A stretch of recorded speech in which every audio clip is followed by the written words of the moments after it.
Let's go ahead and get started with the fourth session. Before I do, I want to bring to people's attention something that has again happened that we never anticipated, we never understood, that it would be such a miraculous, divinely inspired piece of Back to Basics. But Back to Basics is being carried into prisons all over this country, and people are getting it behind the walls. And we now have had the opportunity to see enough people get it within the federal and state and local penal institutions to realize that there is something divinely inspired about taking people through the steps the way it was done in the 40s. Because I've had many a convict come up to me and say, we don't write the fourth step. It can be used against us in a court of law. And in Back to Basics, you don't have to write a fourth step.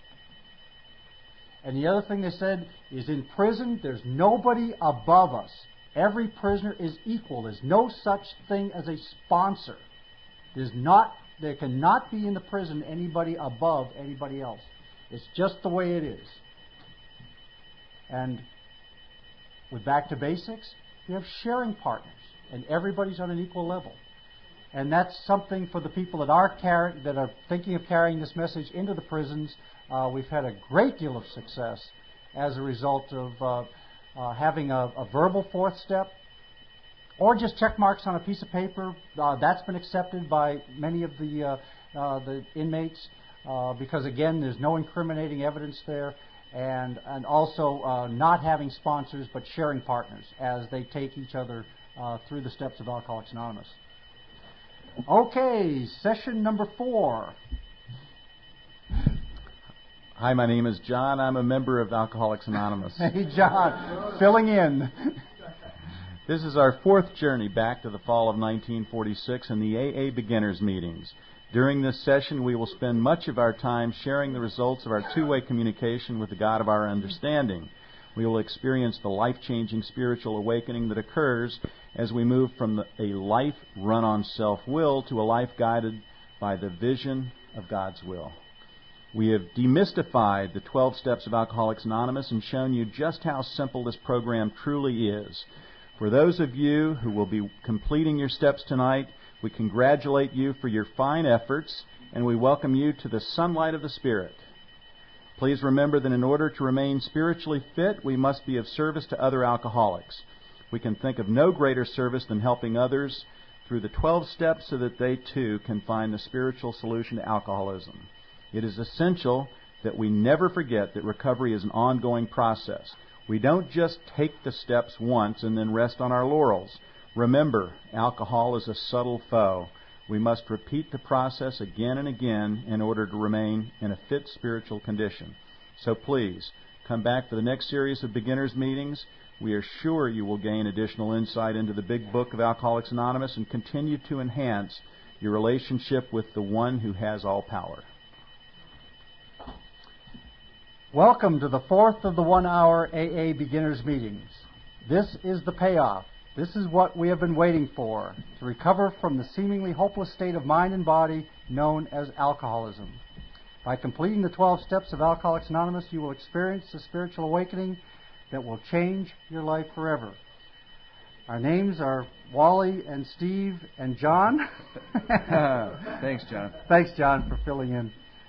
And we are members of Alcoholics Anonymous. It is a pleasure to be part of this life-changing process, to watch people grow spiritually right before our very eyes. Let's see who's ready to be rocketed into the 4th dimension of existence that the Big Book authors write about. Will all the newcomers who have completed steps 1 through 8 and are working on the 9th step amends please stand?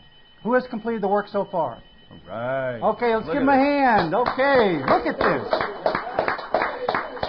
Do we still have 40? Are we still close to 40? Look at the smiles. All right, yeah, look at the smiles. God. Woo! Congratulations, you are the ones who are in the process of experiencing the personality change sufficient to recover from alcoholism. We are so happy, and I can't tell you how happy we really are, because we've done this enough times to witness enough miracles to tell you that it's true beyond even our wildest expectations that we're so happy that you've chosen to live when so many alcoholics would rather die than accept the spiritual solution to alcoholism. And that's a sad state of affairs. Because die they will, and we see it happen all the time. But you have chosen to let God direct your lives. Let's see what we need to do in order to maintain and expand this new God consciousness. Basically, we need to live the 10th, 11th, and 12th steps on a daily basis. Let's start with step 10. Step 10. Continue to take personal inventory, and when we were wrong, promptly admitted it. In steps 1 through 3, we made the decisions that put us on the spiritual path. In steps 4 through 9, we took the actions necessary to remove those things which had separated us from God. Now we're ready to grow into the promised spiritual awakening. Step 10 is a summary of steps 4 through 9. Step 11 shows us how to establish and maintain conscious contact with God of our understanding. Step 12 tells us how to carry our life-changing message to others. The key to step 10 are the words, continued to take personal inventory. In the middle of page 84, the Big Book authors emphasize the importance of continuing to take the steps. This brings us to step 10, which suggests we continue to take personal inventory and continue to set right any new mistakes as we go along. We vigorously commenced this way of living as we cleaned up the past. We have entered the world of the Spirit. Our next function is to grow in understanding and effectiveness. This is not an overnight matter. It should continue for our lifetime. In this paragraph, the authors tell us how to live, one day at a time. We call this our 24-hour plan. We continue to take inventory, continue to make amends, and continue to help others every day. Let's look in the third sentence in this paragraph again. It is very important. It reads, we have entered the world of the Spirit. This sentence contains an amazing revelation. Basically, the Big Book authors have just informed us that our lives have already changed as a result of taking steps 1 through 9. They state that we have already had a spiritual awakening. How could that be? Well, it's very simple. There's no way a newcomer can get through these steps alone. You have not only developed a belief in God of your understanding, but you have come to rely upon this power to help you through the inventory and restitution process. You are now living in the solution. Some of you may not realize it yet, but the psychic change has already occurred. And I just want to make sure that everybody knows where Steve was. Prior to this meeting, he was doing a 4th and 5th step, which again, we've seen this happen before, where one of us ends up being delayed as a result of working with the newcomers. And again, it's principles rather than personalities. And thanks, John, for filling in. Yeah, it was nice to have you back, partner. Thanks. It's good to be back. Further down on page 84, the authors tell us precisely how to take a 10-step inventory. Continue to watch for selfishness, dishonesty, resentment, and fear. When these crop up, we ask God at once to remove them. We discuss them with someone immediately and make amends quickly if we have harmed anyone. Then we resolutely turn our thoughts to someone we can help. Love and tolerance of others is our code. In this paragraph, they describe the AA test for self-will a second time. Last week, we discussed the test as described within the 4th step. Selfishness, dishonesty, self-seeking, and frightened. Within the 10th step, the authors present the same test with only minor variations. Selfishness, dishonesty, resentment, and fear. The authors even provide us with specific instructions on how to rid ourselves of these self-centered behaviors. First, we must realize they are not consistent with God's plan for our lives. Next, we must take the actions necessary to move from self-will to God's will. We ask God to remove these shortcomings. We discuss them with our sponsor or spiritual advisor, and if necessary, we make restitution. Then we try to help someone else. The Big Book authors affirm that if we apply the AA test for self-will on a daily basis, God will remove the obsession to drink. Boy, that isn't a revelation.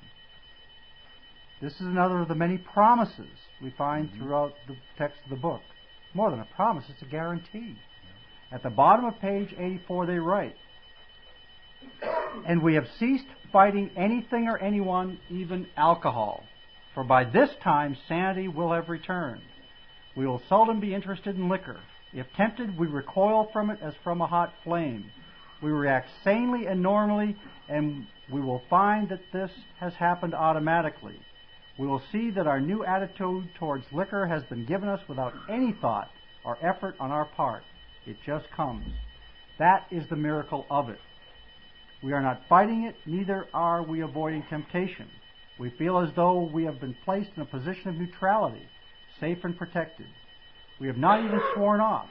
Instead, the problem has been removed. It does not exist for us. We are neither cocky nor are we afraid. That is our experience. That is how we react so long as we keep in fit spiritual condition."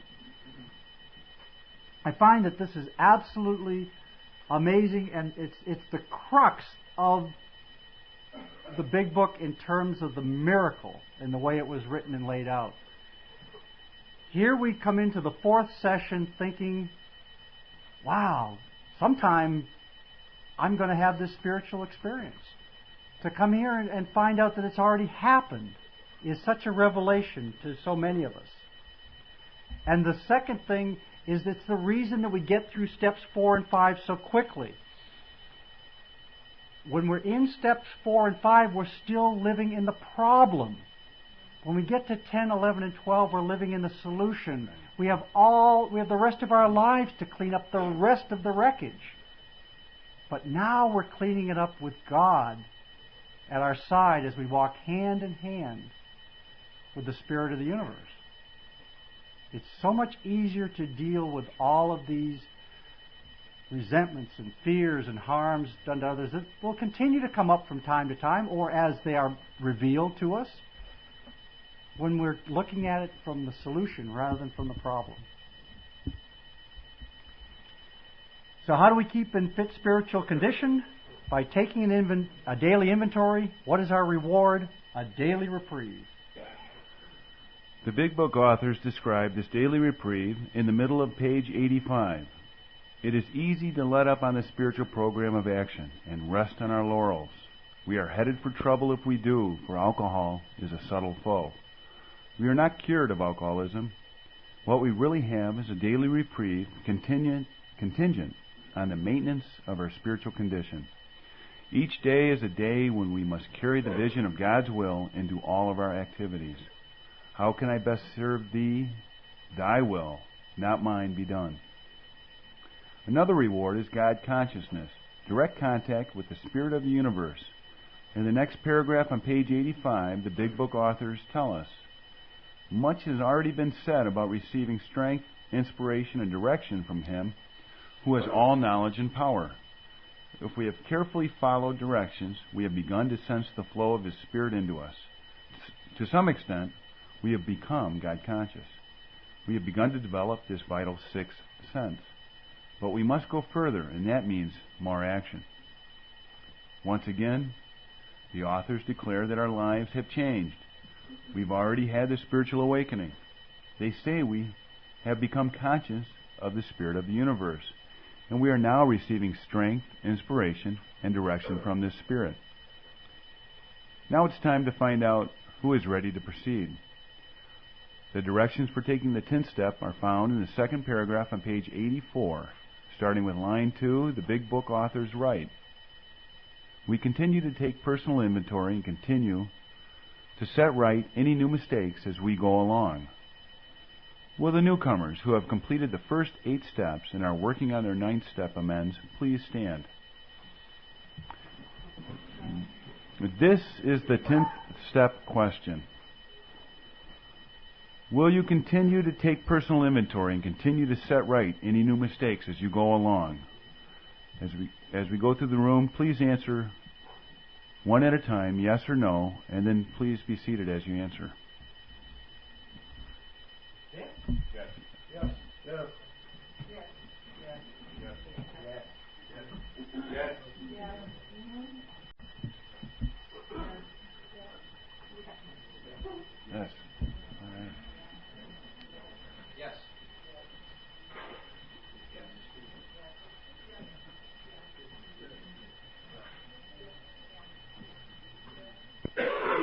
And in the back of the room? Yes. And how about way out in the cheap seats? Yay! All right. All right. I think there's Give more. everybody a hand. Step 10, down. Woo! It seems like more people are completed. Okay. Well, it's part of the miracle. We have over 100% recovery in this program. That's unbelievable. Yeah, it seems like more people are standing. Well, okay. Okay, let's move on to the 11th step. Sought through prayer and meditation to improve our conscious contact with God as we understood Him.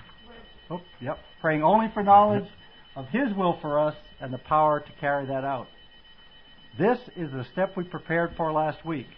We will examine it in more detail, and then we are going to look at the guidance we have received during the past week. The 11th step starts at the bottom of page 85 and extends through page 88.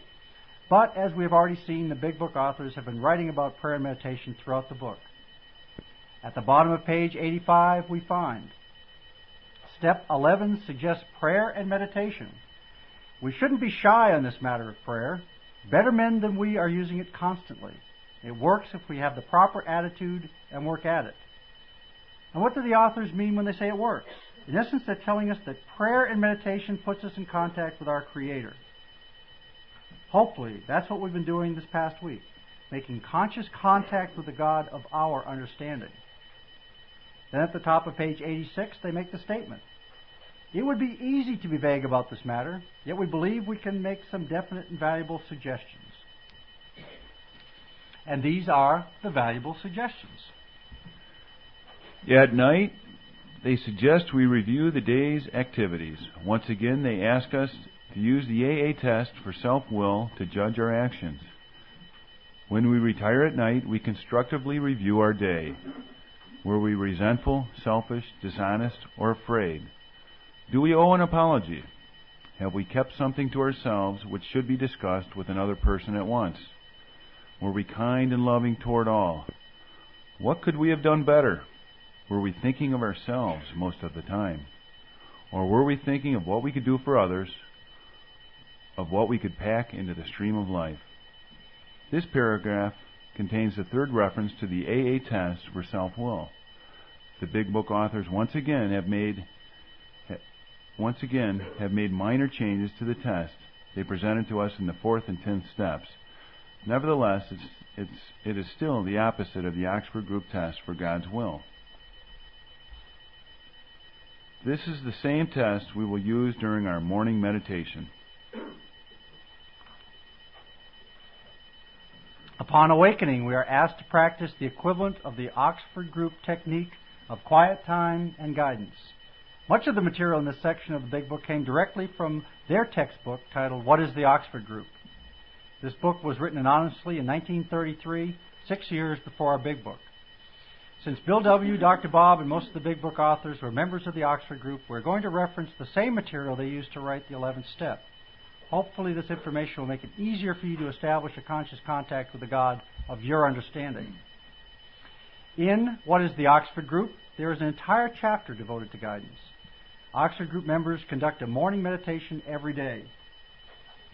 And this is how they do it. A quiet time with the Holy Spirit every morning before the daily toil and common round of the day commences will put us in the right key for the day. These early morning quiet times in which God impresses on our minds His counsel become living spots in the routine of ordinary life. Well, what does the Big Book tell us? Precisely the same thing.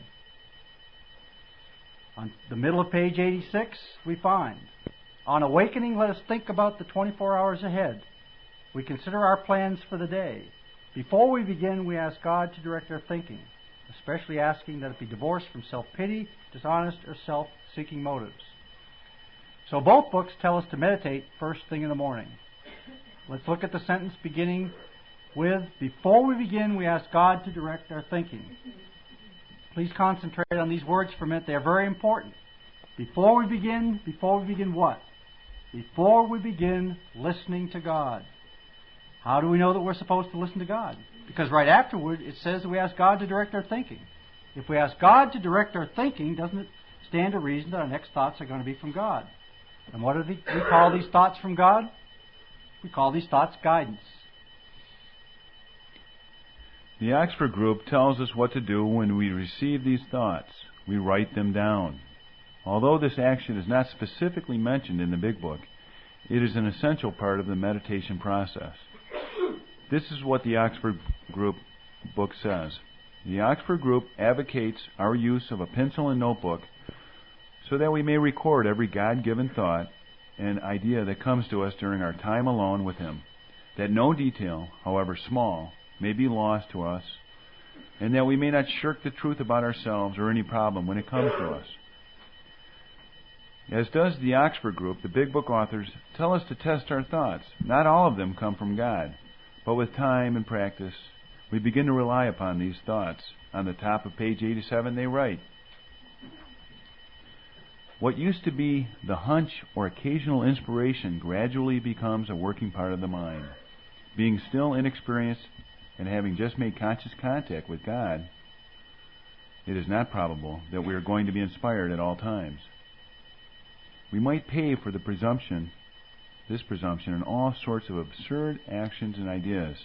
Nevertheless, we find that our thinking will, as time passes, be more and more on the plane of inspiration. We come to rely upon it. To protect ourselves from absurd actions and ideas, the Big Book authors tell us we need to test our thoughts.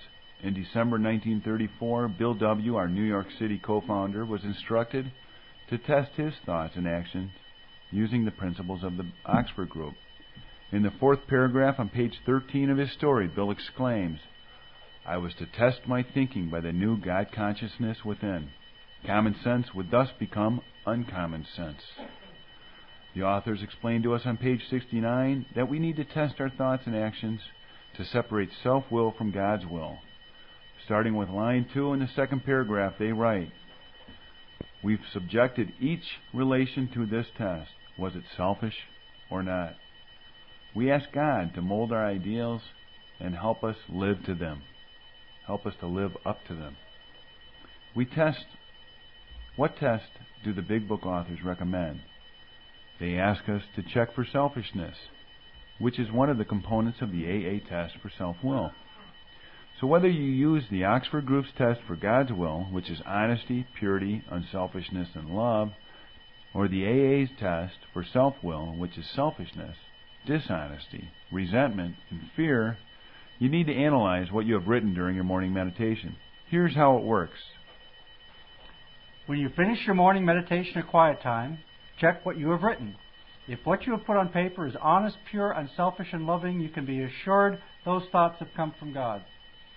Conversely, if what you have written is selfish, dishonest, resentful, or fearful, you can be equally assured those thoughts have come from self.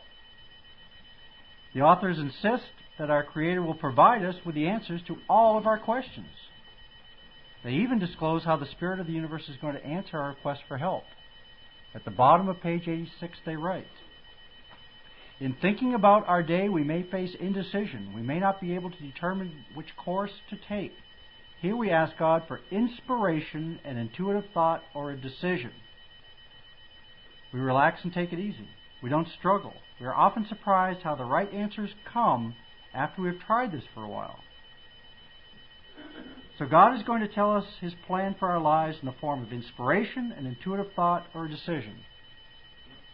In other words, our thoughts, when they are in the form of inspiration, an intuitive thought, or a decision, for the most part, those are from God, as long as we subject them to the test.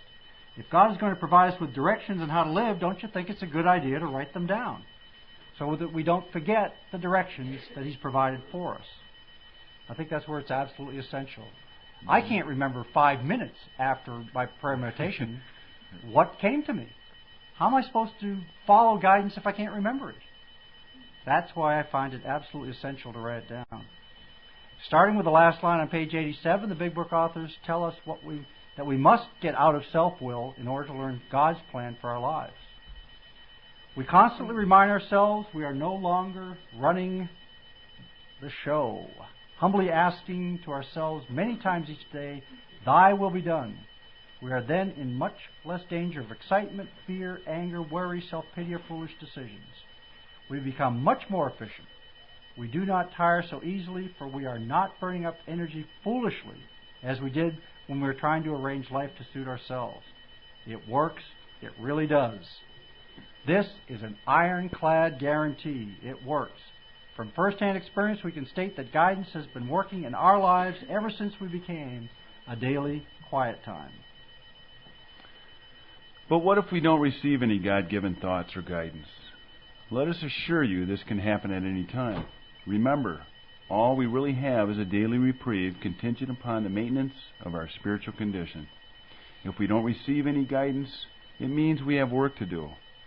Maybe we've taken back our will in some area of our lives, or maybe we haven't made a necessary amends.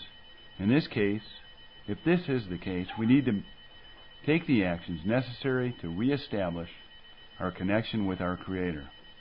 In the second paragraph on page 88, they tell us that, once again, we need God's help. We alcoholics are undisciplined. No kidding. No kidding. So we let God discipline us in the simple way we have just outlined. But this is not all. There is action and more action. Faith without works is dead. Prayer and meditation take dedication and practice. If we do the work, we will receive the rewards, a life filled with health, happiness, and serenity beyond our wildest dreams.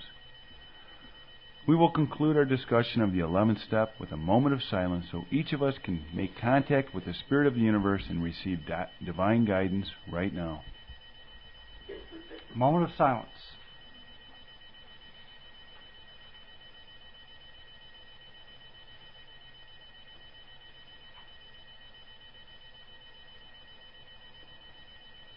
Thank you.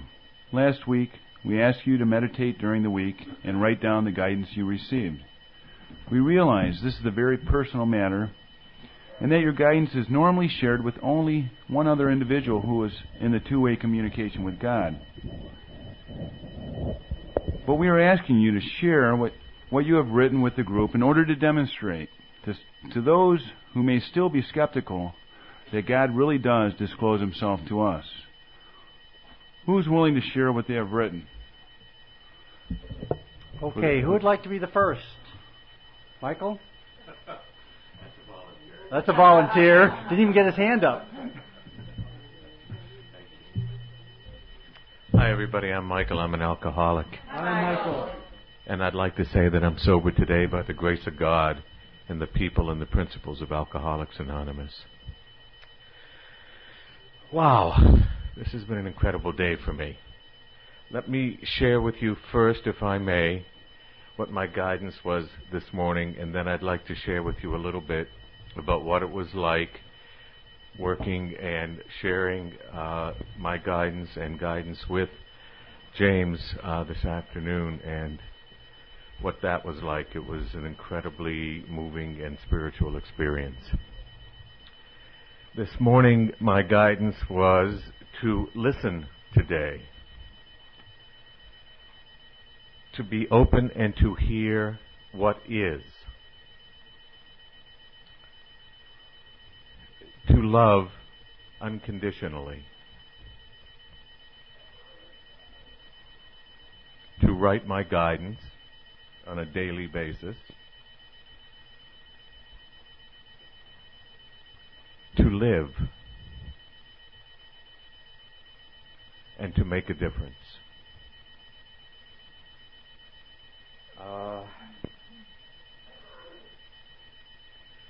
When I asked James if he would share with me and if I could work with him as a sponsor, he came up to me afterwards and he said, "We do it a little differently than Bill Wilson did it."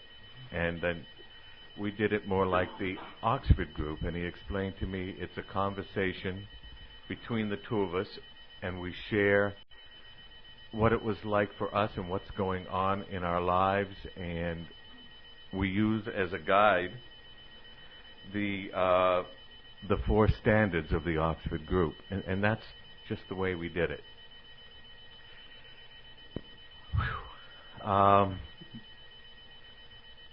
I don't know exactly where to begin. So let me say first that we talked for about 45 minutes, and it felt like a minute and a half.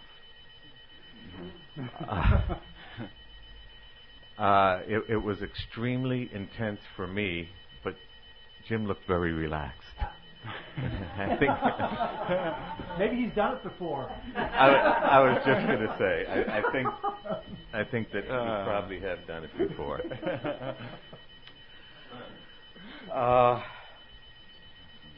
It was really emotional and spiritual experience for me. I tried to make some notes.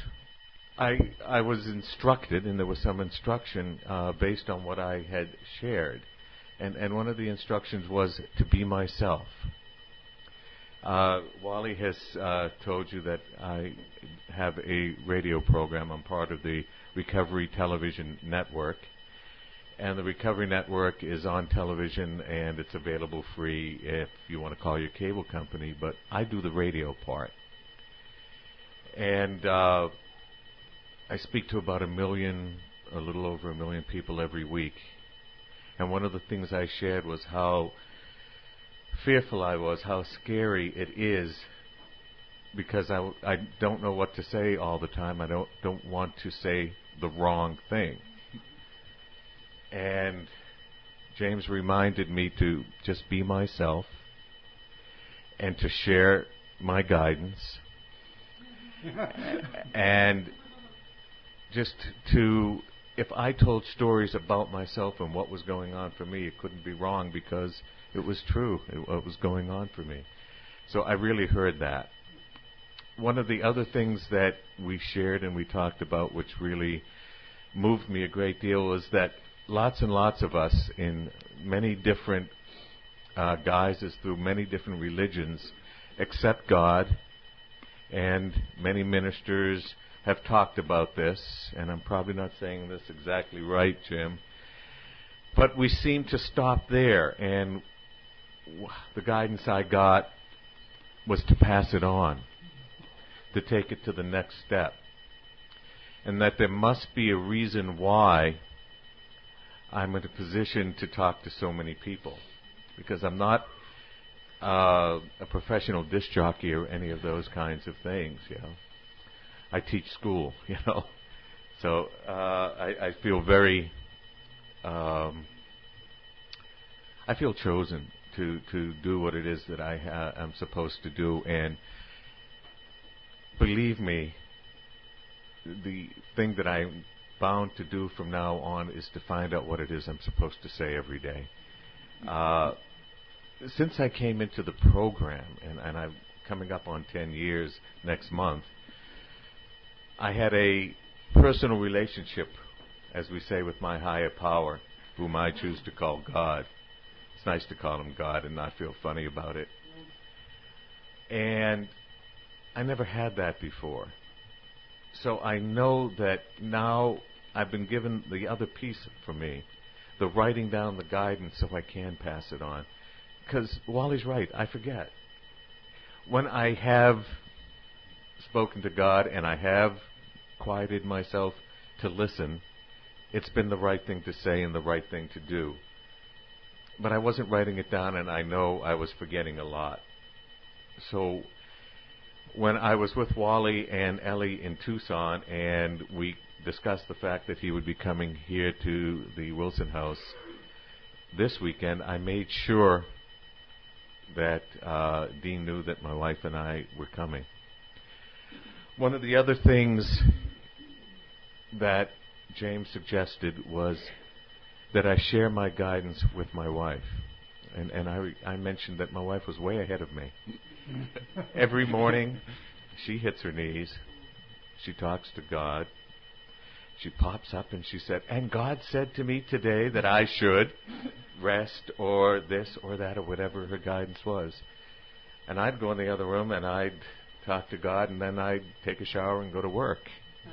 I wasn't sharing it and I wasn't writing it down. And Joni writes it down too, by the way. So it was right there, and I didn't see it. I had to come to East Dorset to get it, and that's okay. That was the plan.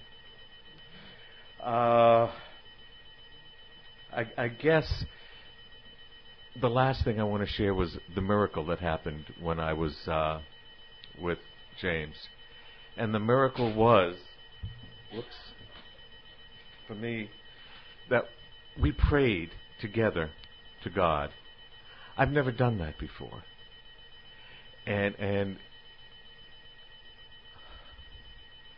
it was the most spiritual moment I can ever recall in my 55 years, where it was that intimate that I know we had a direct line and that we were heard, and it was just a way of thanking God and asking for God's guidance. And it's something I certainly will never forget. And Wally, I want to thank you for the opportunity to be here this weekend. And thank all of you for being here and sharing it with me. Thanks. All right. Thanks, Mike. Whoa, look who's next. All right. I want to say a word that... a word? Mike... Oh, yeah, just a word. Mike said that he was tense, and I've seen him relaxed. I want to tell you why that was. You see, for 45 minutes, Mike told me all of the things that were bothering him and all the things that were troubling him. And then I asked the life-changing question. I said, well, Mike, what are you going to do about it? Oh, my God! Oh. Well, James is not normally a man of few words, but that was clear and succinct as it gets. I do want to share with you that as I sat down for lunch, and Pamela moved over so that I could sit in this very seat where I could witness the miracle, in the other room, and I could feel the presence of God just watching these people go through the process. And Michael was right. It was suspended animation, because I was suspended in it just watching these two. Couldn't hear a word, but talk about the language of the heart. It truly is a life-changing experience. The room lit up. Absolutely. Pamela, would you like to share? No, I didn't do a guidance. Okay. Who did the guidance that wants to share? Yes, Julia. All right. Yes. Yes, Julia. All right. Wow. I'm Julia. I'm an alcoholic. Hi, Julia. That height is a little better. I have not shared this with anyone yet, so I have not reviewed what's actual and what isn't. So I'll just share what's here. This is the first time I've done written guidance also. Don't drink. Why are there no thoughts? Do I have a blockage? Am I doing something wrong in my program? Be patient. God is in my heart. Meditate on God in my heart. Live one day at a time. Go back to meditating on God in my heart. Rooster is crowing. God is love. I am loved. I don't need to fear God's plan for my life. Cars on highway noise. Should I be closing my eyes? Seems like a struggle. When I meditate, I close my eyes, and so as I was doing this, I was closing my eyes to do the meditating and then opening to write them down. What I'd really like to learn how to do is to write without looking, is what I'd eventually like to learn how to do. So I'm doing this back and forth stuff, and that's not very conducive to meditating. You get a big piece of paper. Okay. Is this all? I always envisioned before a pipeline coming into the top of my head. It's difficult to switch to being present in my heart.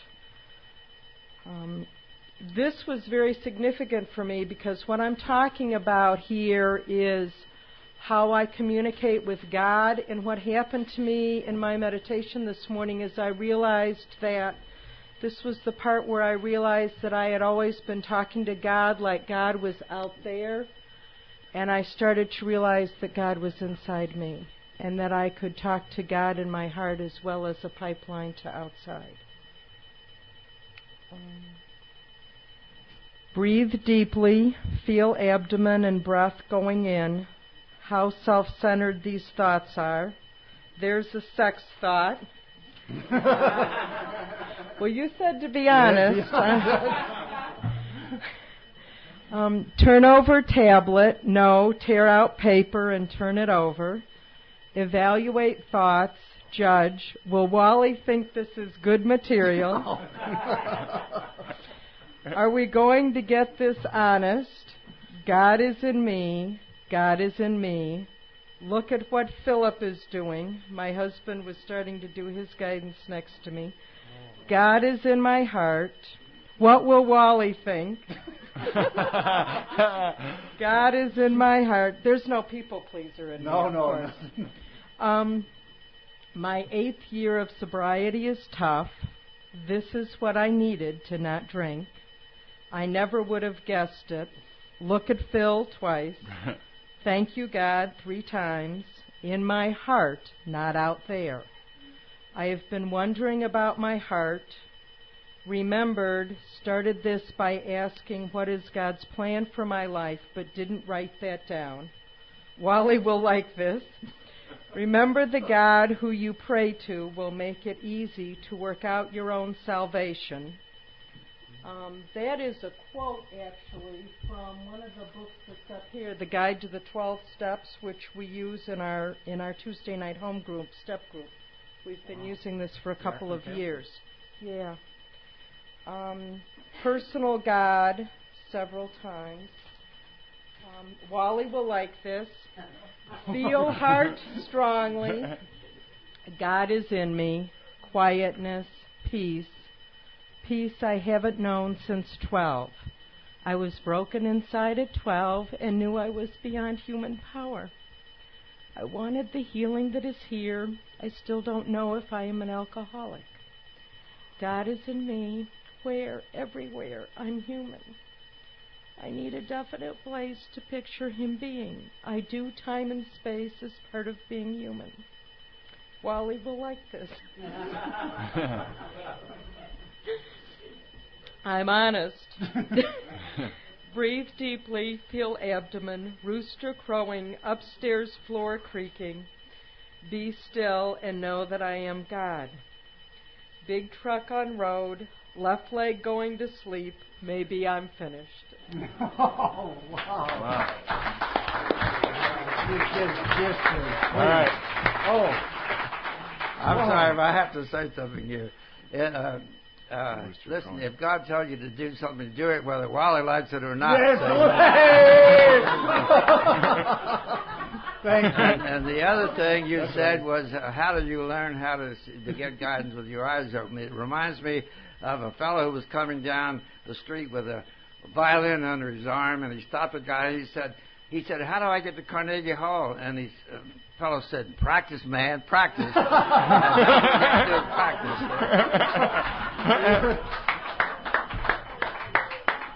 And practice it is. We do have to move on to finish, but we want everybody to have the opportunity to share guidance tomorrow morning. And I can't thank you enough for being this honest to bring your thoughts to us, to share with us. And James is right. It's God is happy with those thoughts. That's the important thing.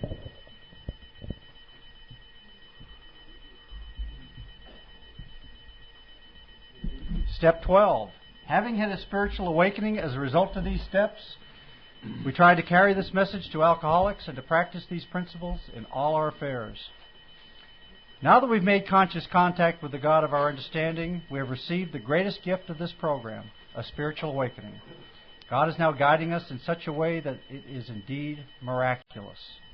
This life-changing experience comes suddenly to some, gradually to others. Let's see what else we can learn from this miraculous event. Please turn once again to Appendix 2 on page 569. This appendix was written after the publication of the first printing of the Big Book in 1939. In the first printing, the 12th step read, "Having had a spiritual experience as a result of these steps." In the 2 years between the first and second printings, the word experience was discussed at length. Eventually, the word experience was replaced with the word awakening. The Big Book authors made this modification in order to include those whose lives had changed, but more slowly over a period of time. Many of you will find this to be the case also. Your life has changed, but gradually rather than suddenly. Maybe from this morning to this afternoon rather than just this afternoon. Gradually. You may not be able to point to a specific experience that brought about the change, but the spiritual awakening has occurred nonetheless. At the top of page 569, the authors define the term spiritual awakening. The terms spiritual experience and spiritual awakening are used many times in this book, which, upon careful reading, shows that the personality change sufficient to bring about recovery from alcoholism has manifested itself among us in many different forms. Yet it is true that our first printing gave many readers the impression that these personality changes or religious experiences must be in the nature of sudden and spectacular upheavals, happily for everyone. This conclusion is erroneous. A spiritual awakening is nothing more than a psychic change that, among other things, eliminates our obsession to drink. So Bill W.'s rapid conversion experience at Towns Hospital is the exception rather than the rule. Further down on page 569, we find the description of a more gradual spiritual experience. Among our rapidly growing membership of thousands of alcoholics, such transformations, though frequent, are by no means the rule. Most of our experiences are what the psychologist William James called the educational variety, because they develop slowly over a period of time. Quite often, friends of the newcomer are aware of the difference long before he is himself. He finally realizes that he has undergone a profound alteration in his reaction to life, that such a change could hardly have been brought on by himself alone. What often takes place in a few months could seldom have been accomplished by years of self-discipline. With few exceptions, our members find that they have tapped an unsuspected inner resource which they presently identify with their own conception of a power greater than themselves. As we read the next lines of page 570, we learn just how easy it is to have a spiritual awakening. Most of us think this awareness of a power greater than ourselves is the essence of a spiritual experience. Our more religious members call it God consciousness. That's all there is to it. If you've made contact with God of your understanding, and you've already started listening to guidance, you have, in fact, already had the spiritual awakening. Congratulations, you are now living in the sunlight of the Spirit. But the spiritual awakening is just the first part of the 12th step. Let's look at what we have to do to sustain the spiritual transformation. Chapter 7 in its entirety is devoted to carrying the message of Alcoholics Anonymous to others. At the bottom of page 89, the Big Book authors tell us what we must do to enlarge our new God consciousness. Practical experience shows that nothing will so much ensure immunity from drinking as intensive work with other alcoholics. It works when other activities fail. This is our 12th suggestion. Carry the message to other alcoholics. You can help when no one else can. You can secure their confidence when others fail. When we work with others, our lives change. We become life changers. In the second paragraph on page 89, the authors state, life will take on a new meaning. To watch people recover, to see them help others, to watch loneliness vanish, to see a fellowship grow up about you, to have a host of friends, this is an experience you must not miss. We know you will not want to miss it. Frequent contact with newcomers and with each other are the bright spot of our lives. On pages 89 through 103, the authors provide us with specific instructions on how to carry our life-saving message of recovery to others. They offer many valuable suggestions on these pages. For now, we are only going to cover a few of them. At the top of page 90, they start with the following advice. When you discover a prospect for Alcoholics Anonymous, find out all you can about him. If he does not want to stop drinking, don't waste time trying to persuade him. you may spoil a later opportunity. In the middle of page 91, the Big Book authors even provide us with more specific on what to say. First, we tell the prospect our story. See your man alone if possible. At first, engage in general conversation. After a while, turn the talk to some phase of drinking. Tell him enough about your drinking habits, symptoms, and experiences to encourage him to speak of himself. If he wishes to talk, let him do so. You will thus get a better idea of how you ought to proceed. See how easy it is? For the next several pages, we are provided additional suggestions on what to say and not to say, what to do and not to do during our 12-step call. Then on the top of page 96, the authors tell us not to give up if we are unsuccessful at getting through to the prospect. Basically, they tell us to plant the seed and move on. Do not be discouraged if your prospect does not respond at once. Search out another alcoholic and try it again. You are sure to find someone desperate enough to accept with eagerness what you have to offer. We find it a waste of time to keep chasing a man who cannot or will not work with you. If you leave such a person alone, he may soon become convinced that he cannot recover by himself. To spend too much time on any one situation is to deny some other alcoholic an opportunity to live and be happy. In the first paragraph on page 100, the Big Book authors tell us we grow spiritually when we sponsor someone else into the fellowship. Both you and the new man must walk day by day in the path of spiritual progress. If you persist, remarkable things will happen. When we look back, we realize that the things which came to us when we put ourselves in God's hands were better than anything we could have planned. Follow the dictates of a higher power, and you will presently live in a new and wonderful world, no matter what your present circumstances. So God is our new employer. In the second paragraph on page 102, the authors even give us a new job description. Your job now is to be at the place where you may be of maximum helpfulness to others, so never hesitate to go anywhere if you can be helpful. You should not hesitate to visit the most sordid spot on earth on such an errand. Keep on the firing line of life with these motives, and God will keep you unharmed. This completes the 12th step as described in our Big Book. Being of service to others is critical to the continued growth and the maintenance of our sobriety. Keep in mind that one of the primary services we can perform is to take prospective members through the 12 steps in these beginners' meetings. Each time we do this, we learn more about this life-saving program and gain additional insight into the divine inspiration that is the heart of our new way of life. Who knows? Maybe in a couple of months, some of you will be back to lead these sessions.